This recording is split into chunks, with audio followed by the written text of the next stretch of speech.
the medieval version of steel toe caps, and they've been keeping feet injury-free for nearly 800 years. They're still worn by farmers and factory workers to protect feet from stray hooves or dropped tools. Today, the Dutch turn out 3 million pairs of these sturdy wooden shoes every year. A large number of those clogs come from the Klompen Fabriek Nijhuis in the eastern town of Beltrum.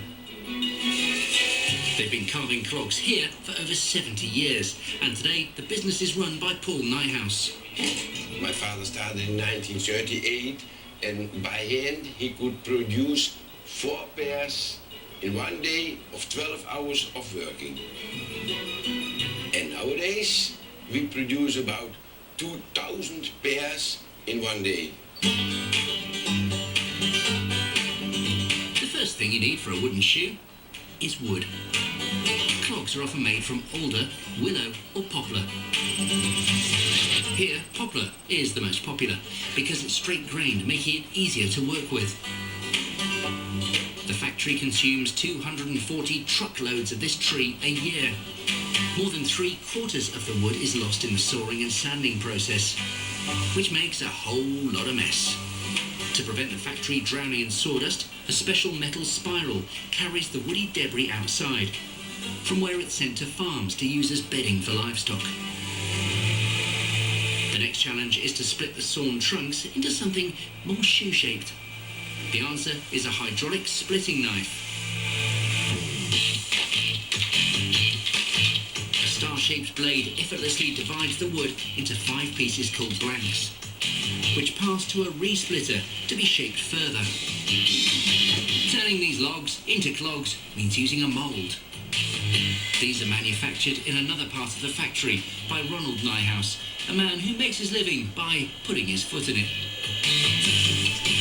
Zo, we zijn nu bezig met het maken van productiemodellen voor het maken van onze klomp. Een klomp moet je passen, een klomp moet je voelen. Vroeger waren deze mallen van hout. Elke klompenmaker maakte die productiemodellen van hout. Misschien elk dorpje, soms elke streek had zijn eigen.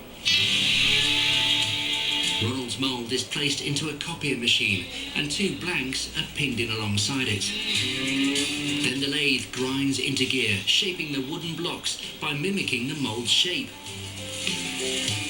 The company's 8 copiers turn 4,000 blanks into 2,000 pairs of clogs each day. The blanks now truly resemble shoes, but you wouldn't get your feet in these. They're still solid blocks of wood. Hollowing them out calls for something called a spoon drill.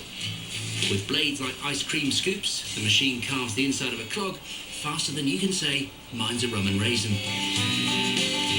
Now they look the part, but you'd still get a footful of splinters if you put a pair of these on. Before finessing, the shoes are inspected for flaws, knots, splits and nails.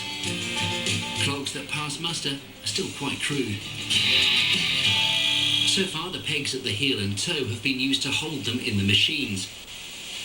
But now, they have to go. A battery of mechanical sanders shave off the pegs and smooth out the contours. These shoes look good to go, but in fact half the clog's weight is still made up of water, as the company is fond of demonstrating to the tourists. Here it is. Welcome to Holland, there's water everywhere. The idea of wet footwear is enough to give anyone cold feet, especially in a country where 1/4 of the land is below sea level. The practical problem with wet wood is it could rot, and the timber must be made tinder dry before it hits the shops. But heating it too quickly would cause the clogs to crack. So they're wheeled into a drying room to relax at a gentle 35 degrees Celsius for at least 6 days. The thing is that as wood dries, it also shrinks. This causes the shape of the shoe to change. So a second sanding takes place, this time by hand, giving each shoe an identical finish inside and out. Fully dried, the smoothed out shoes are light and extremely strong. So strong, in fact, that Cloggs have earned official CE safety shoe certification, being resistant to heat, fire, cold and heavy falling objects, as Paul confidently demonstrates. Look how safe shoes are. Nothing happens with your feet. It is even possible to drive with a car over my wooden shoe and my foot doesn't hurt. Though you might not want to try that at home.